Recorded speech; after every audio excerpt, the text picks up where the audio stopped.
The American Jewish Committee's Community of Conscience proudly brings you the following special program, made possible through the generosity of H.E.B., Garcia Hamilton and Associates, Memorial Hermann, the Houston Chronicle, the Astros Foundation, KPRC2, and many others. Celebrating what unites us. This is America's Table. As family and friends gather this weekend for Thanksgiving, we give thanks for all we have as individuals and as a community. The purpose of America's Table at Thanksgiving, presented by AJC's Community of Conscience, celebrates our unity and diversity as a nation created by immigrants of all faiths searching for a better life. We are America's most diverse city. The challenges we face today and how we address them will provide the blueprint for the rest of America. American Jewish Committee's Community of Conscience, comprised of the city's faith and ethnic leadership, was created 4 years ago this Thanksgiving. Since that time, they have worked with the city to produce PSAs against hate during COVID, met with our police chief to discuss diversity in the ranks, held a forum to stand with Ukraine, town hall meetings to understand Black history in Houston, the Asian community, the Latino community, and anti-Semitism. There have been discussions with other officials. They have brought together a diverse group of teenagers for the Teens America's Table at Minute Maid earlier this month, and produce tonight's America's Table.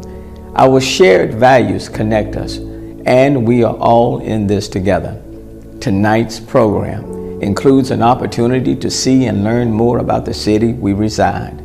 We will catch insights and the history of the Ukrainian community, the Gulfton area, where so many residents come from Central America and Chinatown.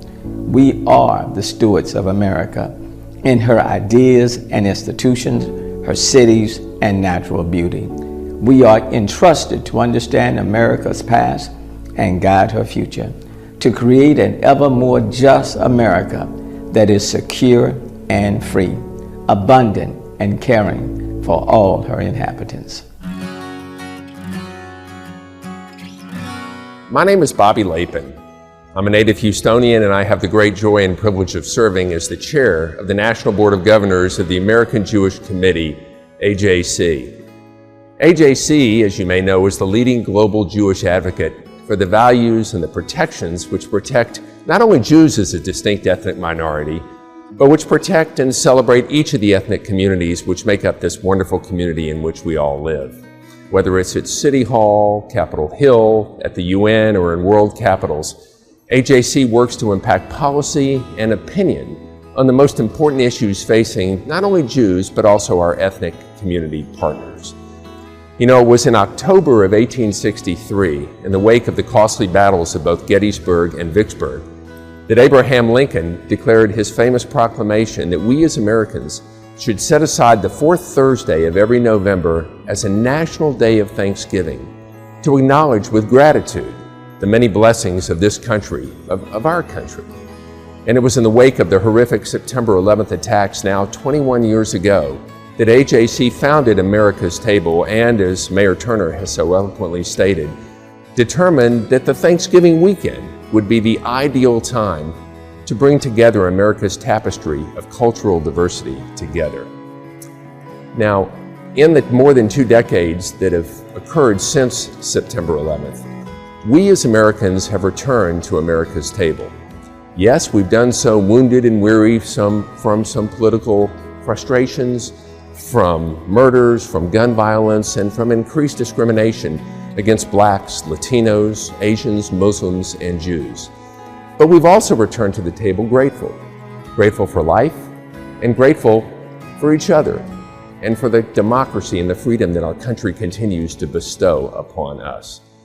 Now tonight, we will hear some remarkable immigrant stories from our fellow Houstonians, people who have come to this community from as diverse places as the Middle East, Vietnam, Venezuela, the former Soviet Union, Italy, Haiti, and Honduras. And as we hear their stories, we'll be reminded of just how far we as a nation have come, but also how far we still have to go together.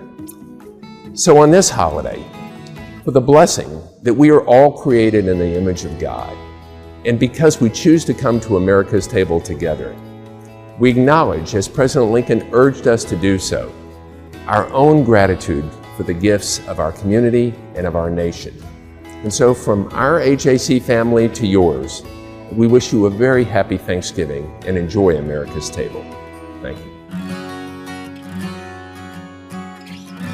Our thanks to Mayor Turner and Bobby Lapin for sharing those messages. And thank you for joining us. I'm Keith Garvin. Welcome to America's Table. KPRC2 is proud to partner with the American Jewish Committee's Community of Conscience to bring you the stories of our neighbors who make Houston such a vibrant, diverse community.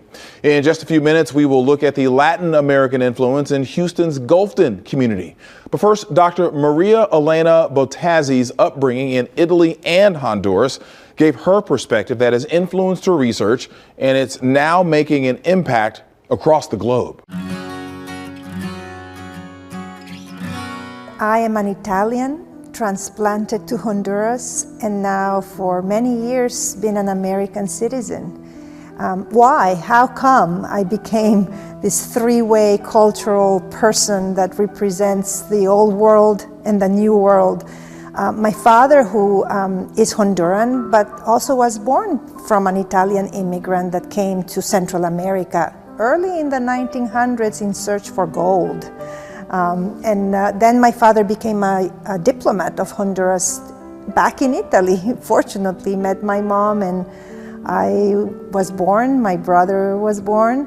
And when, of course, my dad finished his diplomatic service, I was 8 years old when I had the opportunity of then going back to Honduras and grow up there. And I think at the beginning was a bit of a shock.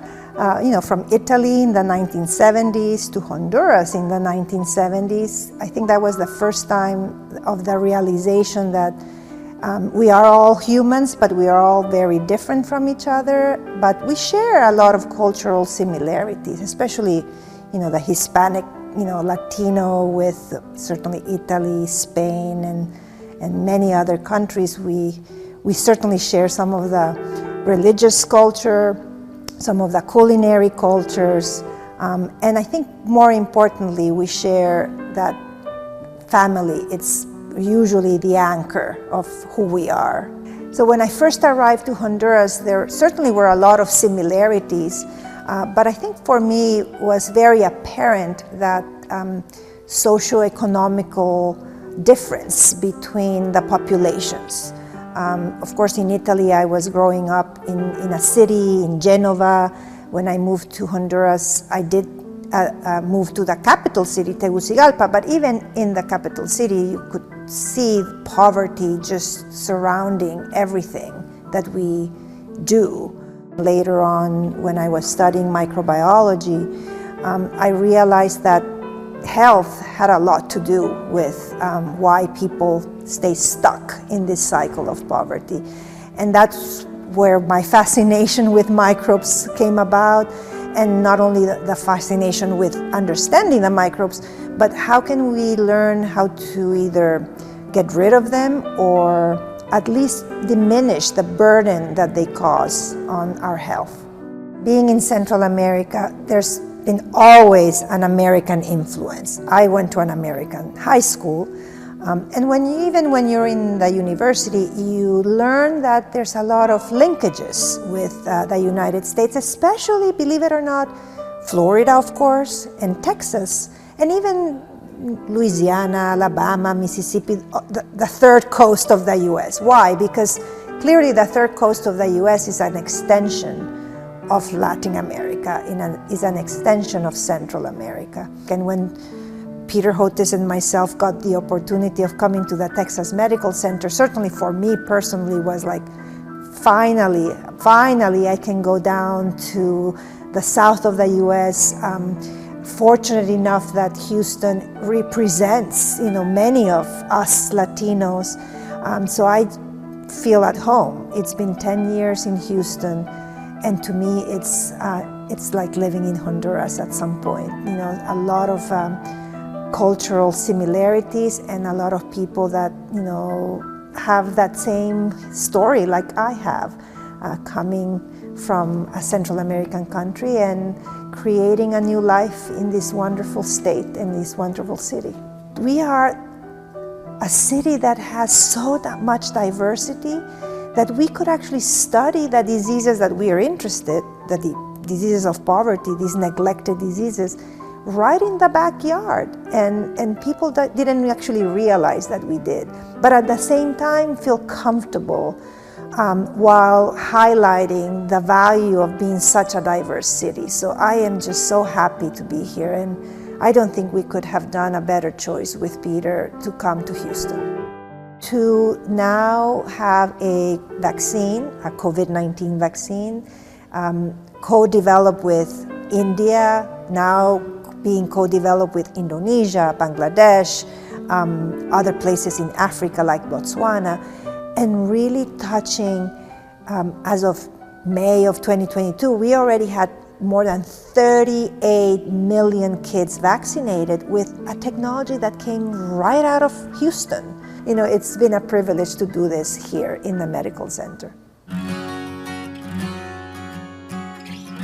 The Central American community here in Houston is a very significant community. We've been coming here since the 1980s. So you have communities from the northern triangle of Central America, Guatemala, Honduras, El Salvador, who migrated here due to political and economic unrest during that time, and found that there were groups, religious groups, that were supporting them and helping them. So you have entire communities that moved from Central America here to Houston. In the 80s, in Central America and other places, other countries started to have political and economic instability. And there was an influx of immigrants from Central America that moved to Houston, moved to the United States, and they found our neighborhood. The property owners were providing very inexpensive rent. So as immigrants were moving in, this was the perfect spot, because it was inexpensive. I am in Houston as an accidental immigrant. I came here during the Civil War of El Salvador, and I was left without a home. The war changed everybody's course. And in Houston, I realized that we're many in this community, and I could do a lot of good here. There were different resources that they could connect to. Their culture, their community. People were already here from Central America that could provide that support, especially in Southwest Houston and West Houston. Central Americans that have come to this area have been able to pursue the American dream, per se, creating generational wealth with businesses, whether it be a washateria, whether it be a restaurant, a Salvadorian goods store, and even owning apartment complexes like my father. In this area, they've been able to cultivate their culture and bring something that from their home to this area. Central American community members that arrived to Houston, and specifically to Southwest Houston, who started their business. Now they're property owners of some of those apartment complexes and are giving back to the community by serving on the Gulfton Management District, on different leadership positions in the neighborhood. And my father's been able to give back home by the work that he's been able to do here, which is to do fundraising within the local community to take it back and to help young children and seniors who are in need in El Salvador. The Civil War ended in the 1990s. El Salvador is still feeling the effects. So years later, we still have an economy that is not able to support the population, and so you have a lot of people that are coming for that. You also have the violence that is making people migrate. Central Americans are really a huge part of the DNA of the city.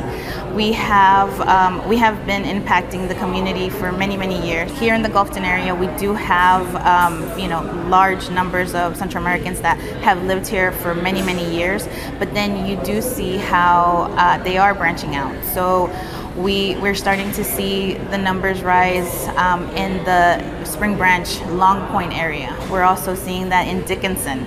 So we have a large number of Hondurans that have come to Dickinson. And some of them are newcomers, but we are seeing that there is a trend for them to start kind of moving outside of communities. But I believe that they're still going back and doing what they can within the community that they were raised in. In order to show up at our strongest, we need to know how incredibly deep our culture is here and where we come from. The American Jewish Committee's Community of Conscience was founded with 9 principles. They will be shared throughout the show. The Community of Conscience includes the declaration of 9 principles aimed at rejecting bigotry and amplifying values that unite all Americans. Join us in the spirit of the American motto, E pluribus unum, as we unite across difference, celebrate our diversity, contribute to a shared society, and resolve to advance the welfare of all. Join us in the spirit of patriotism as we strive proudly and boldly to uphold the American ideals of equality, of dignity, of opportunity for all. Join us in the spirit of civility as we reject anti-Semitism and all forms of bigotry, incendiary partisanship, whatever its sources, dehumanizing and demonizing rhetoric, and all threats of violence. To learn more about the American Jewish Committee's Community of Conscience, scan the QR code on the screen with your phone's camera or go to actnow.ajc.org. During this holiday season, every table in the community looks different.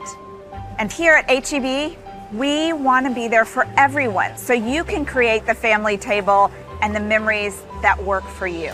Tradition is everything, and we make sure to bring that tradition to your table. At HEB, celebrating the holidays, that's a major deal. And we're gonna make sure to bring the food that make your culture feel comfortable. So all you need to do is just ask, and we'll make sure it's gonna happen for you. Keeping it authentic, keeping it traditional is our goal. We are from the community, we're part of the community, and we're always gonna be back to the community. That's what HEB is all about. And guess what? Our customers love it. We are the #1 diverse community in the United States. And I am a true believer that food is what unifies everyone, that bring everyone together. The great thing about HEB is you can find it all here. We have something for every table. Whatever it is, we're here for you and we want to be part of your table. From our HEB family to you, we wish you the happiest of holidays.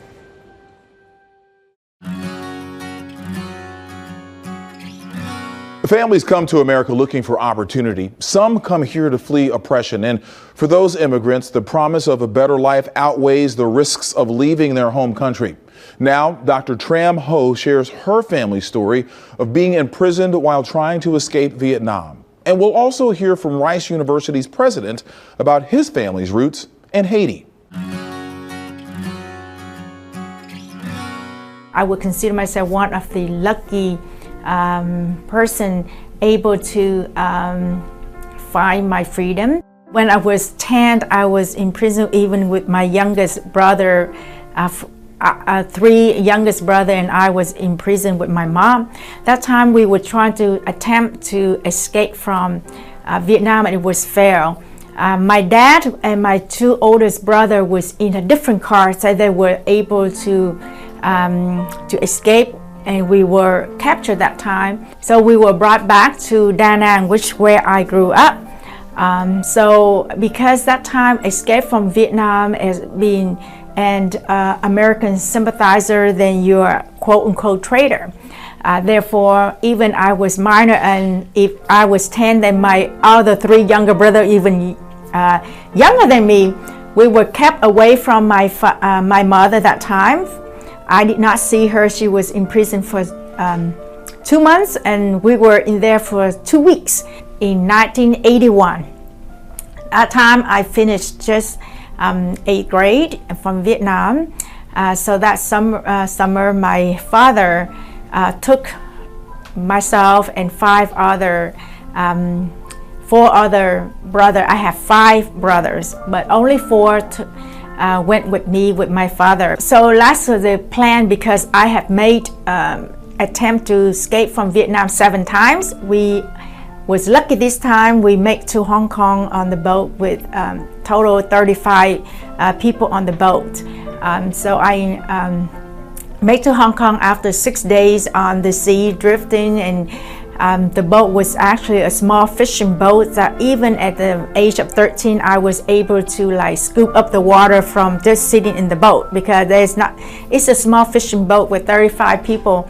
We crammed up like sardines because I couldn't even stretch out my legs, and that time I was 13 and small. Okay, so we ate only 1 meal on 6 days of journey, and finally we made to Hong Kong with sailing, because on the third day we ran out of gasoline and the engine broke, so we actually sailed to Hong Kong. And my dad was a serviceman in the South Vietnamese Army, and he was in concentration camp for 3 years. So we were able to get the political asylum.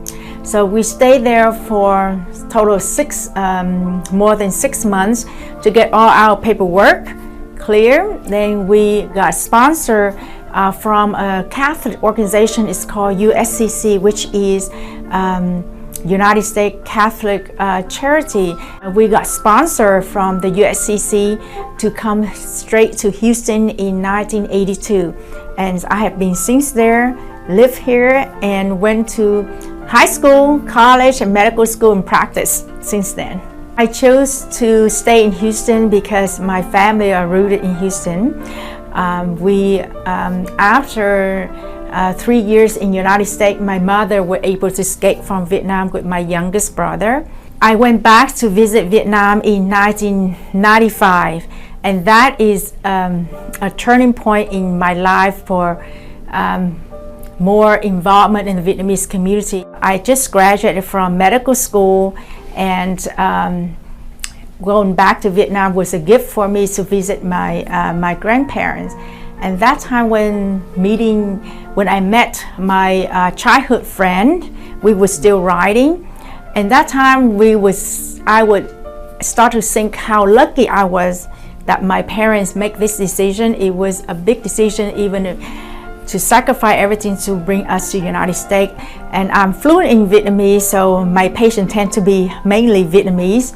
So there was when my youngest brother finished medical school, so both of us could cover each other. So I want to have to open the clinic in the heart of Vietnamese community on Bel Air, because I feel very connected with them, and they're very comfortable with me, and also to serve the Vietnamese community. And especially I enjoy talking to them a lot, because I feel very connected with them, with my stories.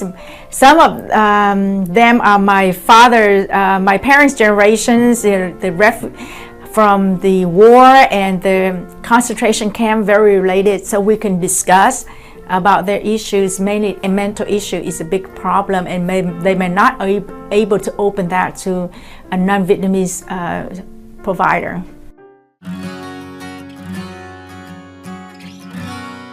We left in the late 1960s, when many people were leaving Haiti at the time due to the dictatorship of Papa Doc, and then later on Baby Doc. And so we left in 1968. I was 1.5 roughly years old, and there were many people leaving Haiti for the U.S., many going to New York. We went to New York, some going to Miami, others going to other parts of the U.S. I essentially grew up most of my life, my childhood life, in Queens, New York.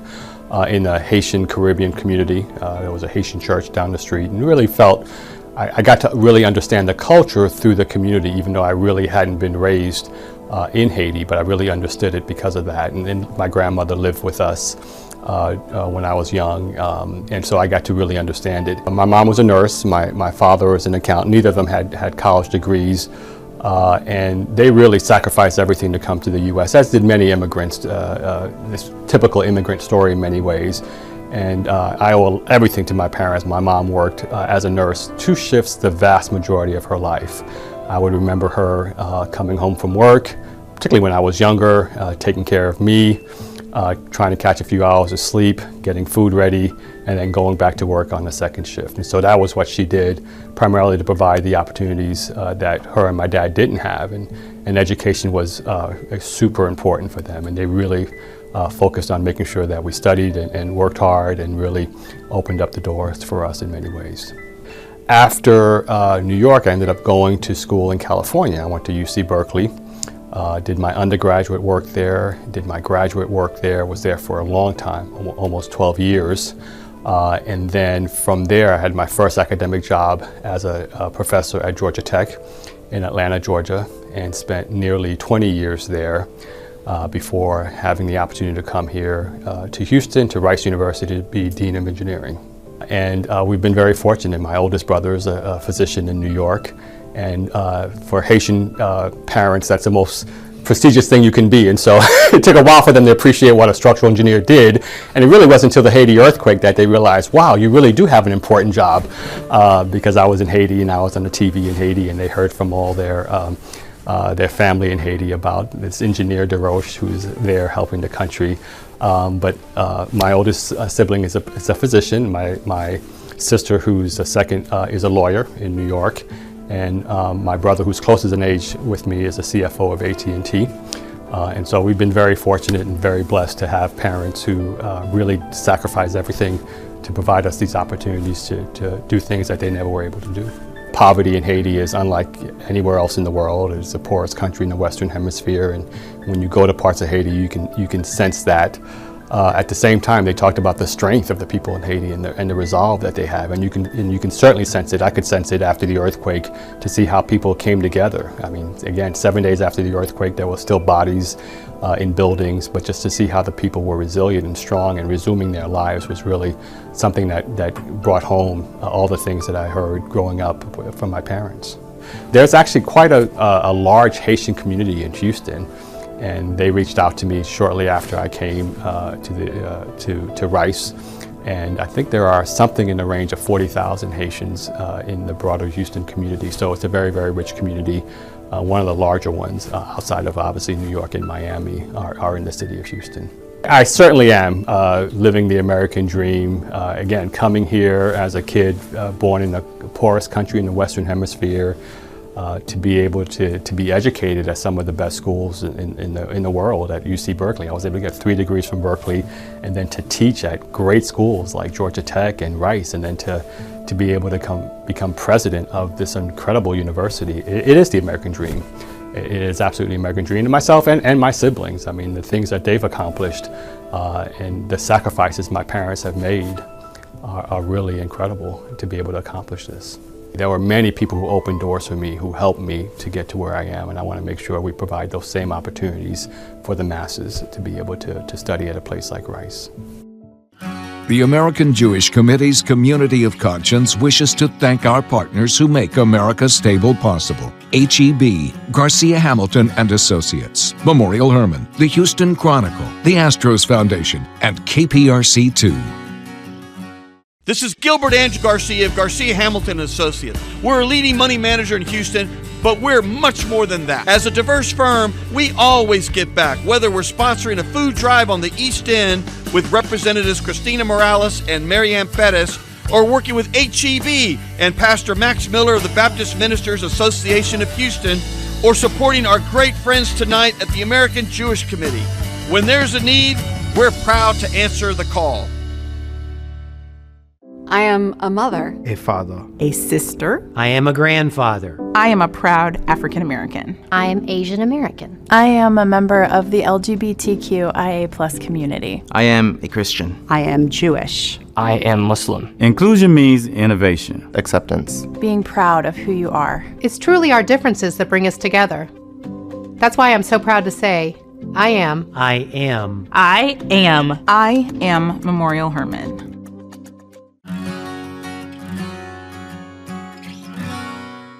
Decades ago, Chinese immigrants set up their businesses close to downtown Houston, but now Southwest Houston is home to a bustling community of Asian Americans. Let's see the sights in Houston's Chinatown. So we're standing here right now, actually at the second Chinatown. The original Chinatown was actually in downtown, around where the Minute Maid baseball stadium is. But in the early 80s, the new Chinatown was developed and built. And the question might be, well, why is that, right? And it's because people were migrating over here. Alief was a booming area. It was a good schools, new development. There was a lot of open land available here. Alief was, what we look at now as Katy and Sugarland in terms of school districts, right? And that was a big, push for people to come to this side of town. In the early 80s, Houston was booming. The oil industry was booming. This is all happening before the oil bust. And so, everybody was coming to Houston. This was where you could get a good paying job in the oil industry in some way, shape, or form. And so a lot of Asian Americans, came here too to work in the oil industry. You had, engineers, accountants, all sorts of people coming here. But, it truly was a melting pot, a mixed salad, whatever you want to call it. But Houston was the place where people felt you just had a really good shot at, starting over, getting a house. It was a business-friendly city, no zoning laws, right? Not a huge ton of permits or licensing you got to go to be able to start a new business and really a fresh start. Asiatown and Chinatown have now grown to where you have the South Asian and Korean and Taiwanese wholesale businesses down Harwin, right? You've got, on Beechnut, which is parallel to Bel Air. It's almost like this corridor from almost from around Gessner all the way out to Highway 6 now. There's a significant population of Chinese from Taiwan, Taiwanese, Chinese from Vietnam, and then later the Vietnamese came to this area and stayed through the oil bust and continued to invest and build this area. I'd say that the Chinese American community has from the beginning really made an effort to try and on the one hand highlight the diversity that we bring to the city, but on the other hand to try and work with other communities, right? We talk about this area, but this is kind of bridging between Gulfton, Sharpstown, and Alief. So a lot of different community organizations really try to make our events welcoming. The different festivals, we try to make it welcoming to not be quite so insular. What I hope to see for the future of Houston is that we continue to grow as a city that maintains its warmth and welcoming for all people, and that we continue to value the diversity of, that's what makes this city so great, right? That we continue to invest in all of our communities so that all of the communities here move forward together. Join us in the spirit of democracy as we reaffirm and reinforce our constitutional system, seek equal justice for all, and safeguard our fundamental freedoms. Join us in the spirit of pluralism as we promote mutual respect, not mere tolerance, as the standard for enlightened coexistence. Join us in the spirit of inclusiveness as we reach out and uplift the poorest among us, as we welcome a stranger in our midst, and as we fully enfranchise the differently able.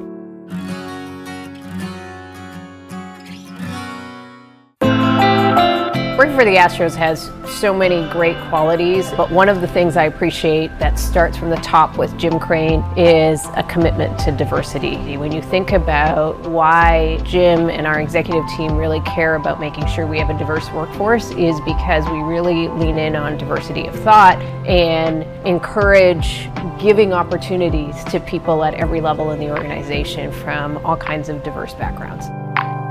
It makes me really excited because this is the norm. It's the norm for them here at the Astros. Unfortunately, it's not the norm in all sports teams, nor is it the norm in all corporate America. But here at the Houston Astros, when young professionals walk in the door, they see diversity and they see leadership, and we walk the walk and talk the talk here.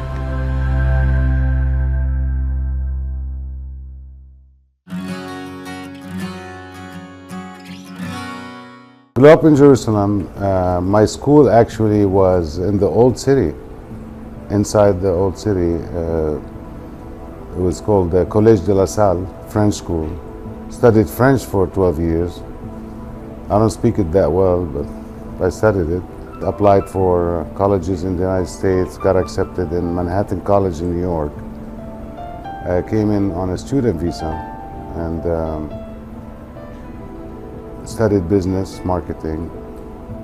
Transferred to Southern Illinois University, where my brother was going to school there, graduated from there with a degree in marketing.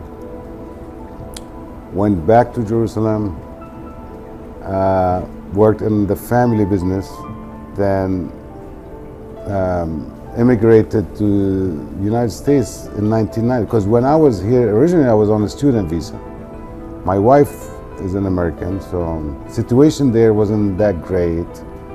My brother, father kept running the business. Me, I came here, opened the first pizza place with my wife's brother in Sugar Land, Texas, First Colony.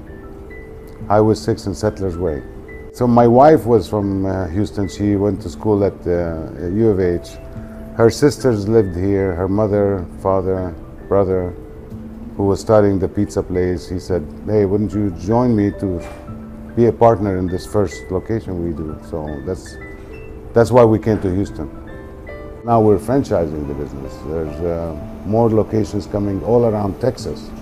It's not about Houston anymore, but we're born in Houston. So Houston is where pepperoni is where it thrived. Yeah. We're at 16 right now, 16 locations. We signed 25 more units. They're not open yet. So in about 2 years, maybe 3 years, we'll have maybe 30 open, 30 locations. I have families who used to bring their babies to pepperonis. Now those kids they work as cashiers or drivers or while they're going to school, you know. So it's thinking about that. 32 years ago, starting a business 32 years ago, those people who used to work for me 32 years ago, they were 18 years old, plus 30. It's crazy. I hope we can help out young couples starting out. They want to own their own business. Help them own their own business. That's what we're doing with the franchising. And hopefully the family and the team we have now at Pepperonis can continue this legacy where why would it stop? I mean, we could, we create the system for people to own their own pizza place and go on, for generations to come. It's all about freshness.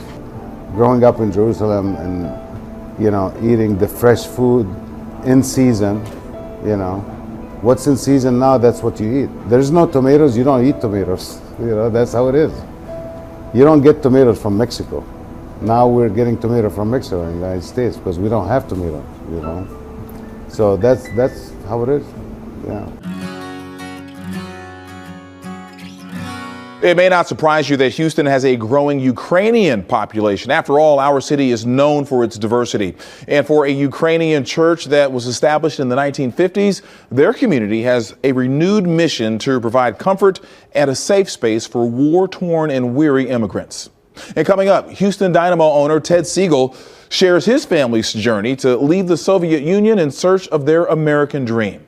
Now, let's step inside Houston's Ukrainian community. The site that we have here was built in the late 50s and nothing has been built since then. However, we do have a full Ukrainian school there. The community was just growing up, getting more and more Ukrainians together. And right now, in this difficult time of, the war in Ukraine, we are getting a new wave of Ukrainian immigrants. Well, if you think about the history of Ukrainian immigration to the United States, you had political or refugees coming after the Second World War. You had the economic immigrants that started arriving at the end of the 80s and after the fall of the Soviet Union. Then you had people like myself that were well educated in Europe and got job offers here or found themselves here through other programs, perhaps internship, perhaps student exchange, and ended up graduating from universities here. What you find now is you have a very, very different, diverse set of displaced Ukrainians arriving. Majority of the people that are coming here right now had jobs, houses, apartments, careers. There are plenty of people that have 2 university degrees or higher degrees such as PhDs, people that taught at universities. And they're all coming here right now, stuck, waiting for work permits, unable to provide for themselves, for their family. That's why the need for food and toiletries, diapers for little kids is so paramount. It's so basic, but these people that could very well provide for themselves back home, that had no choice but to escape because they either no longer have the building where they lived in, or if they stayed there, maybe if it's still standing, tomorrow it's gonna get a bomb dropped on it. What connects me still with Ukraine, it's really this community. And now we have big projects to help new Ukrainians who is coming. And we just will continue to grow and we will keep up our Ukrainian heritage. I think despite Houston being pretty sprawled out city, having that one center is a blessing because you really get an opportunity to pull the entire community together, a majority of the community together for key events. There's definitely more kids that want to be able to come to Ukrainian Sunday school and more need for socialization for their families, for their parents. And now, since the start of the war and the influx of new Ukrainian families, which we currently estimate is in hundreds. I still have in Ukraine my sister and 2 nephews, and one of my nephews is actually in active service. It's my sister's son. I pray for him today, for his safety. I think every Ukrainian everywhere in the world, when we wake up, it's not the coffee we're thinking about, it's basically checking in on the family. I don't want my children not to experience Ukraine as I knew it. I want them to see where I grew up. And I think for a lot of people in the eastern part of Ukraine, they won't be able to share that with their kids. They want to go. They know where their mom is from. They know what blood flows in their veins, and they are very proud to be a Texan Ukrainians. Even though we're devoted Ukrainians, our whole purpose here is to make America better than when we came here. I mean, we all aspire to be successful, but not a matter of just us being successful, but the community and the nation. That's very important to us. The dream I had moving here to seeking better future for my son, it came true. I got it all, and I'm very thankful. I feel like I'm a very blessed person, and I'm thankful to this country who presented me this opportunity. We're always thankful, every day. We're thankful that we're in America and that America's helping us. It's obvious. Thank you. I bought my first car in the city. I bought my first house in the city. My kids were born here. This is home. And seeing the people that welcomed me here in 2008, when I was self-sufficient from day one, welcome people that need help much more than I needed at the time. It just, makes me very, very grateful. My son, he can't stop saying thank you to me, and he is speaking to me in our native language, and he's saying, Mama, I'm so thankful that you made that decision, that I'm here. I mean, that I have family, that you have us. So that's actually the biggest reward I have. Thank you from my son. My family is from a place that until the Russian invasion of Ukraine, a lot of people hadn't heard of, but the second biggest city in Ukraine, Kharkiv, an industrial city very close to the Russian border. And that's where my parents and their parents and generations before them lived. Jewish people were treated as second-class citizens there. They couldn't pursue certain professions. And so if, for example, one of my parents wanted to pursue a career in medicine, they couldn't do that. And so they had very limited options, even though they were very well educated and good students. And both my mother and father pursued electrical engineering. My brother, my one and only sibling, was born in the Soviet Union. And they just came to realize that it was a very challenging, depressing place for any of the citizenry, but specifically if you were Jewish. There was limits on what your potential could be, and I think they had higher aspirations. And so there was a moment in time, which started in 1974, thanks to a piece of legislation here in the United States called the Jackson-Vanik Amendment, which tied favorable trade status between the U.S. and the Soviet Union to allowing people of Jewish descent, Jews, to emigrate out of the Soviet Union and under the kind of guise of reunification. That was a means for many, many Soviet Jews to emigrate to the United States, to Canada, to Israel, and other places. The first night they arrived and they were in New York and were put in a hotel by Hyatt. And this was September of 1978, an unusually hot day, and my parents didn't know how to use air conditioning. And so they're in the 95-degree room in the sweltering heat, very miserable. Ultimately, where they were going upon their arrival from New York was to St. Louis, Missouri. My mom's sister had left a little while prior to my mom and settled there, and like many immigrants, you go to a place where there's a family member or friend that you're familiar with. And so they came to St. Louis, and on their flight from New York to St. Louis, my mother's father was given little cups of creamer to go with his coffee, and he's drinking these and just saying, "These are so delicious." Again, completely unfamiliar with things that you and I take for granted here in the States. But they arrived in St. Louis, and I think it was a little bit of a transition as compared to this large, gray industrial city in Ukraine that they were living in. And it was kind of flat land, and again, it was late summer, but still sweltering heat in Missouri, and just an adjustment with respect to your way of life. The good thing is that they both had an education, my parents, in electrical engineering, where that is a transferable language, so to speak. It's a bit of a universal language, and you can apply that skill set in Ukraine the same way you can in the United States, the same way you can in any other country. My mom actually ended up getting the job first working on computer systems, but again, not being familiar with the language, had to tape little Russian phrases in front of kind of the computer operating deck that she was working from to facilitate her being able to execute on her job.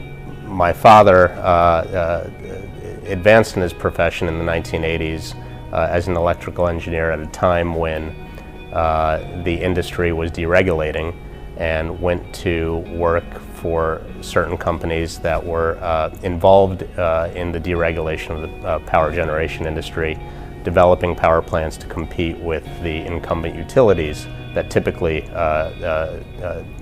developed and sold this power.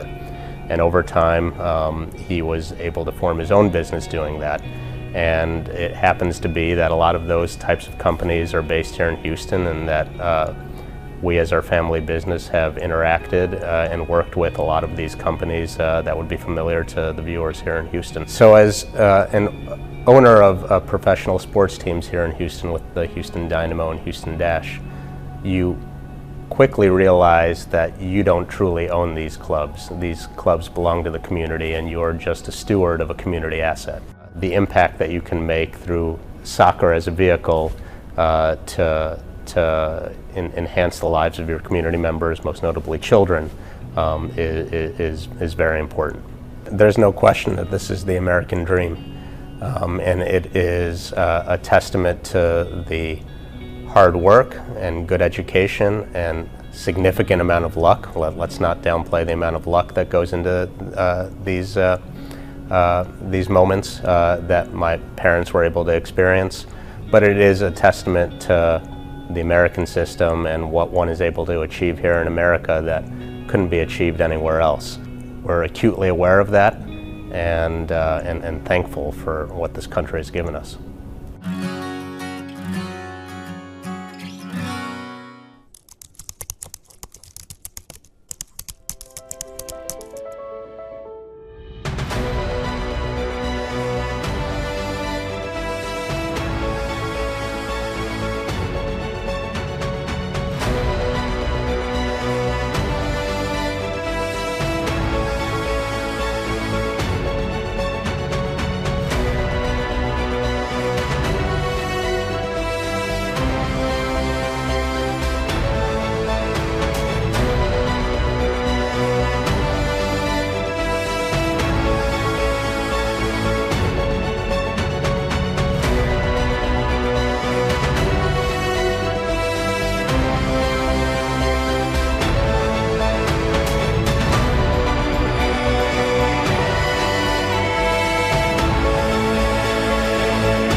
Join us in the spirit of love as we encounter those who purvey hate, intolerance, and incivility, especially those who legitimize their inappropriate practices based on Holy Writ. Join us in the seeking to fulfill the biblical teaching that we are all beta zelum elocum, all created in the divine image, the very foundation of human equality. And join us in pursuing the prophet Isaiah age-old vision that one day nation shall not lift sword against nation, neither shall they learn war anymore, that peace, love, and unity will reign. On behalf of the American Jewish Committee and KPRC2, we hope you have a happy Thanksgiving weekend and a beautiful holiday season filled with hope, love, and inspiration. We leave you now with the story of Karina Gonzalez, the Venezuelan-born dancer who's making history at the Houston Ballet. I was born in Caracas, Venezuela. I have a family of 2 sisters, 2 brothers, and 2 working parents. They come from a humble family. At age 7 is when I became across the ballet school. And it's a funny story because we were not looking for a classical ballet school. We were actually looking for a folk dance, Venezuelan folk dance school. And I kept saying that it was meant to be. It was written somewhere. I believe in destiny. So my mom was actually looking for this folk dance school and asking in the street. She came across the ballet school, and that's how my journey in the ballet world started. I was the only dancer in the house. My mom was a teacher, and she had a small daycare. My father did a little bit of everything to kind of bring the income to the house, and it was the 4 of us trying to support each other as much as possible. I graduated when I was 16 years old, and I was right away a part of the main company, Ballet Nacional de Caracas, and I was there for 2 years. I have an incredible mentor, which his name is Sam Wilson, which I owe him the opportunity to be so young and see my talent and believe in me, giving me opportunities in the company already as a professional dancer to perform in the company. At age 18, that's when the director from Tulsa Ballet, he flew down to Venezuela and did an open audition. And I didn't know that I wanted to dance outside my country. I was so close to my family and to my school and to the company, then I wasn't sure what was going to happen, but I did the audition and he offered me a contract to come to the United States and dance with Tulsa Ballet. So that's how my journey here in the States started. I was in Tulsa Ballet for 5 years. I became a principal dancer there, and I have the opportunity to work with our director, Stanton Welch. I did 2 of his pieces, and I loved it. I loved his movements. I love his vision in his ballets. I love one of the ballet masters and ballet mistress that I have the opportunity to work with, which was Louise Lester, and I fell in love with the way that they inspired me and they saw me grow. I feel like in 2 weeks I became a different dancer. So I auditioned to Houston Ballet and they gave me a soloist contract. So I knew immediately that that was another door that was opening for me that I couldn't let go. Another thing was because my husband also was given a contract. So the 2 of us came from Tulsa Ballet to Houston Ballet 12 years ago. I am living the American dream. We are a family of, my husband is from Jamaica and I'm from Venezuela, so we were raising a mixed family. And I feel like here you have the opportunity to work hard, but also to have what you dreamed. And I completely feel like Houston is a perfect city for that. I feel like it's such a diverse city that I feel safe and protected to raise a mixed family here in Houston. It was an honor to be named the first principal Hispanic ballerina of the Houston Ballet. When I found out about this, I felt that it gave me even more strength and inspiration to continue to represent my community, my Hispanic community, in the best way possible.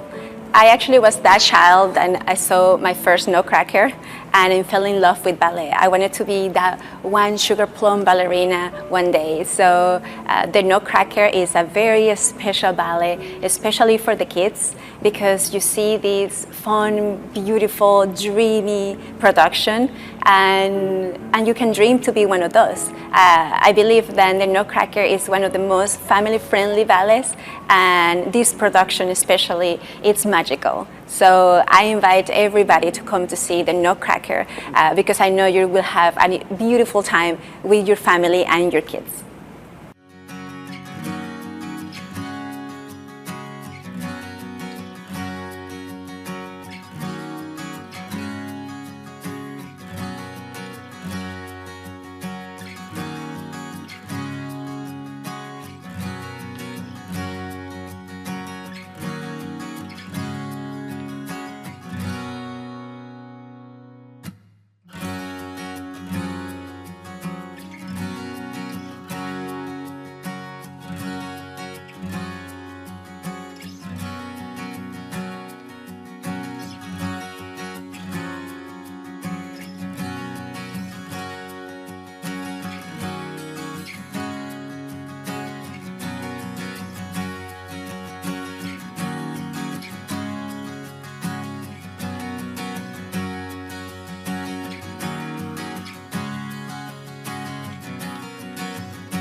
To learn more about the American Jewish Committee's Community of Conscience, scan the QR code on the screen with your phone's camera or go to actnow.ajc.org.